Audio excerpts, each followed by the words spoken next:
கொள்கையை வெல்ல களமாடுவோம், கோட்டையில் ஒரு நாள் கொடியேற்றுவோம். எங்களின் இதய தெய்வம் எழுச்சி தமிழர் திருமாவளவன் அவர்களின் ஆணைக்கிணங்க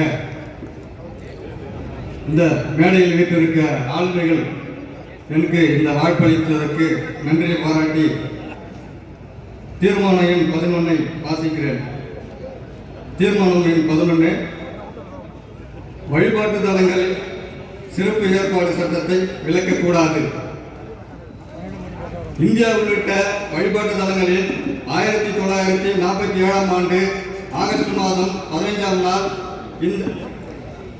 எந்த நிலையில் இருந்தனவோ அதே நிலையில் தொடர்ந்திட வேண்டும் என்பதற்காக வழிபாட்டு தலங்களில் சிறப்பு ஏற்பாடு சட்டத்தை இயற்றப்பட்டது.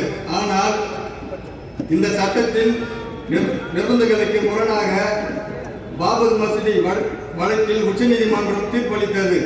அந்த தீர்ப்பு வெற்றியின் ருசி கண்ட சன் பரிவார அமைப்பினர் இஸ்லாமியர்களுக்கு சொந்தமான பல்வேறு மசூதிகளை இந்து கோயில்கள் என உரிமை கொண்டாடி வழக்குகள் தொடர்ந்து வருகின்றனர். குறிப்பாக வழிபாட்டு தலங்களில் சிறப்பு ஏற்பாடுகள் சட்டத்தை ரத்து செய்ய வேண்டும் என்று உச்சநீதிமன்றத்தில் வழக்கு தொடர்ந்துள்ளனர்.